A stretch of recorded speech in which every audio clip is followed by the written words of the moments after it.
can take Hi. 28 of those a second. You got it. We are on with T.H. Culhane and Dave Luther and Nick Chase for Solar Cities.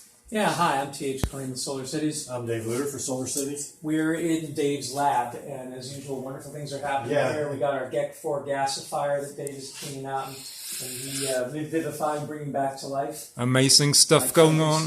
We got, of course, it's a wonderful workshop. It's a wonderful mess, but anyway. But we're working now on our refugee camp initiative. These are troubled times, particularly in the Middle East, and we don't want to ignore the plight of Syrian and Iraqi refugees. And we're going to be launching an initiative, hopefully, inshallah, as they say, in Lebanon. We're going, Nick, who's behind the camera, Nick Chase, is going with me to Tamara Eco Village in Portugal with the Blueprint meeting. We're going to talk about ways that we can help in this awful crisis, both in Europe, for example, in Greece, in Lesbos, in Lebanon, in Turkey. A lot of these places, however, are very cold, particularly in the winter months, and we've got to figure out a way to do biodigestion to deal with the toilet waste and the food waste, the organic waste that create disease and attract vermin and make bad smells. What we've got here, Dave, you were developing Solar Cities bags, PVC bags, to hold the gas, and then we decided we would turn those signature bags into a very simple, lightweight biodigester by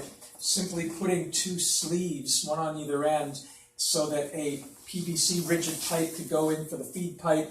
The gas, of course, as usual, comes out in the center, and then the effluent goes out the other side. But it's all made out of simply 2 pieces of PVC that are welded together, and then it makes it very simple to use it as a gas bag or as an actual digester laid down. So now we're talking about how do we keep this thing warm? Well, if you have a radiant barrier like this Codex type insulation, and you put this under it, then you just need a way to heat the underside. And Dave, explain what you showed us today. Okay, this is what they call self-regulating heat tape. This is developed to de-ice the roof of your house or to keep pipes from freezing. Basically, it plugs into 120 volts and it generates heat along its entire length. The nice thing about self-regulating tape is it requires no thermostat controller. It actually changes the amount of heat it generates in proportion to the temperature. So it would be like you'd put it under there, you plug it in and forget it, and it gets warm and keeps your biodigester hot. That's really cool. If you look at it, do a close-up on here, you'll see that resistor element that Dave's talking about. Between the 2 wires is this plastic element that runs the length. And you're saying that changes its resistance with temperature. Right. The hotter it gets, the more resistance it creates resistance until eventually it shuts the circuit off. So you don't have to worry about fire. Right. So that would make it very safe underneath the gas bag, right? To address that safety issue, I have about 20 feet of this in my house that I've put on pipes that's been plugged in 24/7 for 30 years now. It's still going strong. I've never At the other end, it doesn't terminate. You just have used like a heat glue gun. Yeah, you put a heat shrink on there with some glue in there and seal it. And that's sealed. And then, of course, then it's open. And then you see it can be on its original plastic, or you can put this braided wrap. It's a braided steel wrap. Braided steel wrap. That would help in the heat transfer, I imagine, a little bit. Maybe. And the other advantage of this stuff is since it's only connected at one end, you can cut this to whatever length you want. It does not matter.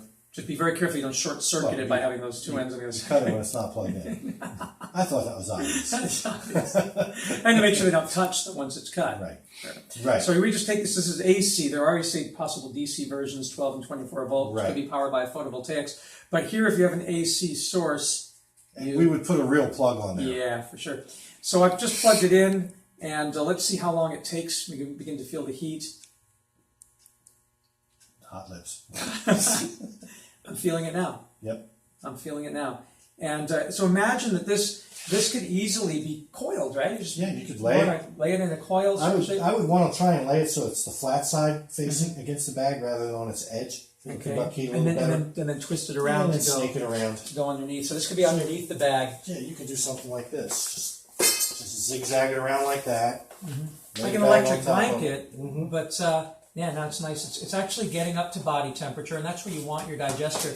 And then if you insulate the top of this, heat rises through the fluid. This is going to fill with gas. That'll add some of the insulation because the gas will be an insulator.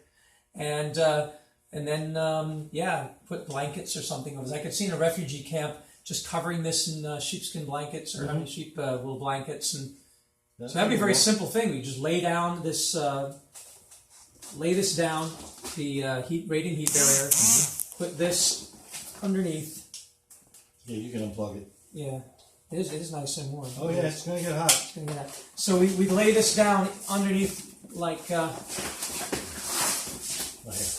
yeah.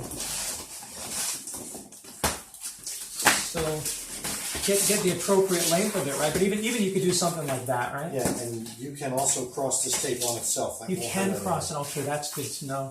And then just anything. You just lay the bag back over it. lay the bag back over it. And then you've got your pipe in here for your feeding pipe. You've got your effluent pipe there. These are on an angle up. We'll need to develop some sort of stand for it. Gas is coming here. Fill this up with your manure and water. And then once it produces gas, start feeding it. Plug that in and heat it and lay some blankets down on top of it. And you've got a really nice digester that should get up to the appropriate temperature. Even in a cold winter, I'd imagine, if you have good blankets on If it. you got good insulation and you got enough heating elements, it should not be a problem. So we're going to try this out at Tamara and then later on in a Lebanese refugee camp and around the world. So look for it and please join our effort.